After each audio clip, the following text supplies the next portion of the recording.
Poi sì, abbiamo fino alle 6 meno un quarto, insomma, ecco, no, come tempi, diciamo, poi puoi parlare un'oretta, poi c'è il dibattito, insomma. Bene, intanto, grazie, buongiorno a tutti, ringrazio il professor Longini per l'invito per la presentazione di questo volume a Venezia. Volume L'Ungheria contemporanea, edito da Carocci, uscito l'anno scorso, esattamente un anno fa.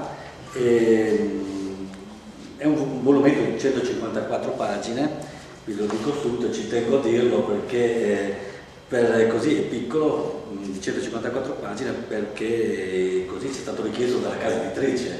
Noi avevamo pronto un volume molto più corposo, di 3 volte tanto, e ovviamente siccome abbiamo dovuto accorciarlo, ridurlo per contratto, appunto, perché l'intenzione della casa editrice era di pubblicare un volumetto a uso e consumo degli studenti, quindi per gli studenti. Questa nuova dimensione dell'università in cui gli studenti invece che leggere molto devono leggere poco. Questo è il nuovo criterio, evidentemente.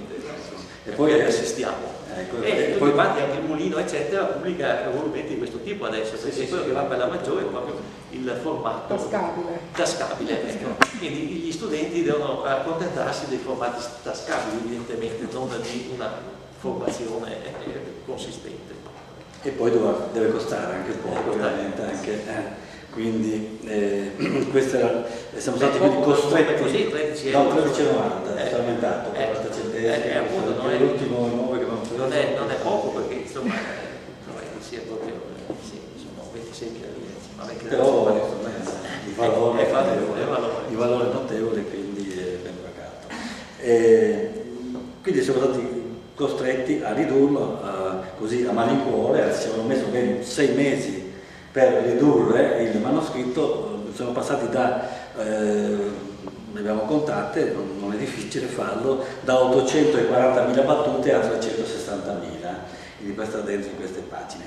Ecco, siamo partiti quindi abbiamo dovuto tagliare ovviamente anche la bibliografia, quindi ovviamente non potevamo, l'indice dei nomi, quindi abbiamo dovuto tagliare qualche nome, ma un grosso problema è appunto chi tagliare, soprattutto per quanto riguardava la parte culturale, i capitoli che riguardano la cultura dell'Ungheria, la letteratura. L'Ungheria è un paese piccolo ma ricchissimo di cultura.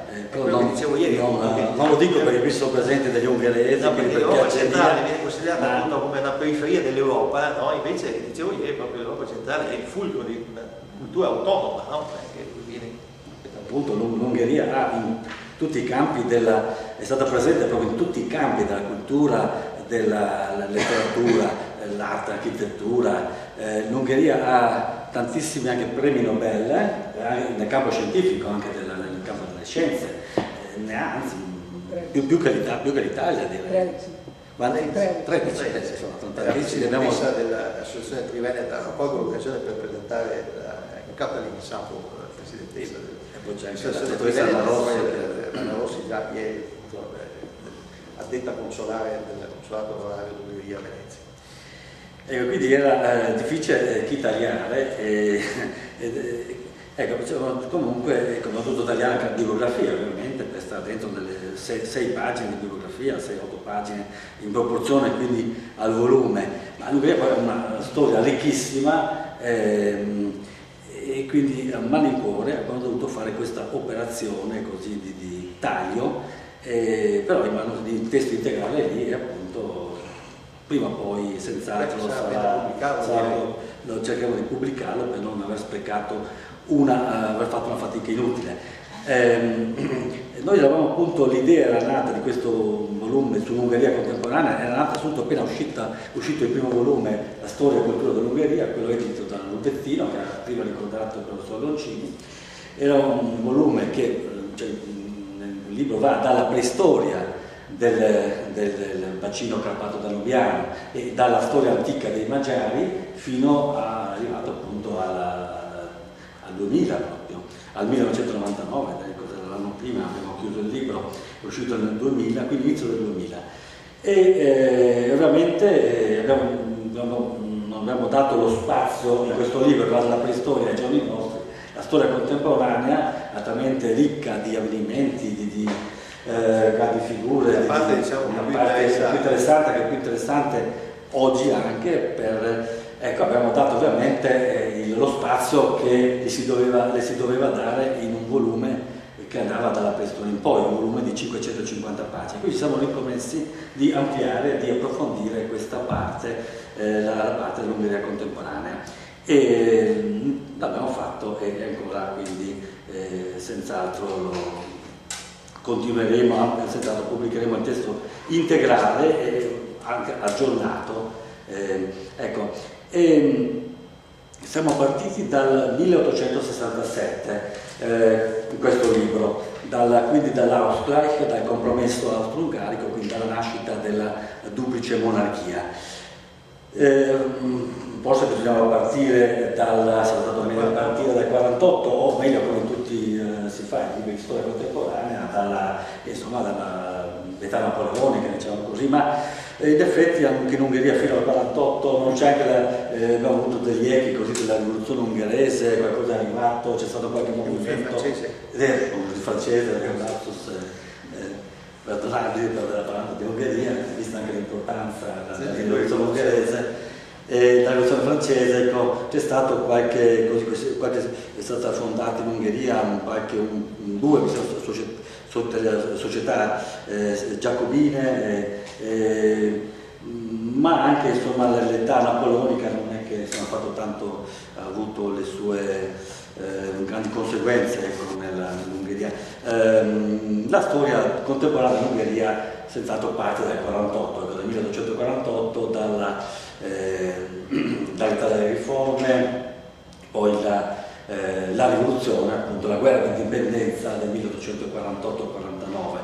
1848-49, più che anche nel 1848 ecco, viene abolita la schiavitù. 67 è la conseguenza del 48. E la conseguenza del 48 c'è già, quindi nel 48-49, l'Ungheria nel 48 col governo di Lajos Batthyány quindi acquista una forma di autonomia, non di dipendenza, ma di autonomia rispetto a Vienna, ha un governo autonomo, un governo proprio, costituito da ministri responsabili ungheresi, ma strettamente ancora legata, non ha un esercito, sì, ha un esercito, ma sempre fa parte dell'esercito, quindi dell'impero austriaco, quindi non si può definire indipendente. Poi c'è il tentativo, appunto, soprattutto le cose dopo la sconfitta italiana, Savao piemontese di Custozza, allora le cose cambiano e l'assolutismo asburgico, l'Austria quindi può dedicare tutto il suo tempo sull'Ungheria, reprimere l'Ungheria, e quindi c'è la rivoluzione, la guerra di indipendenza, diciamo, di Kossuth e dei suoi seguaci, l'indipendenza, c'è la dichiarazione di indipendenza, quindi l'Ungheria diventa appunto uno Stato indipendente da Vienna, quindi con un esercito proprio, un governo proprio, un governatore, prima Kossuth, poi negli ultimi giorni Arthur Göbel, e quindi completamente staccata, si fa la guerra a Vienna e cerca l'alleanza dei veneziani. Cerca l'alleanza dei veneziani, sì, e dei piemontesi, in un rapporto quasi di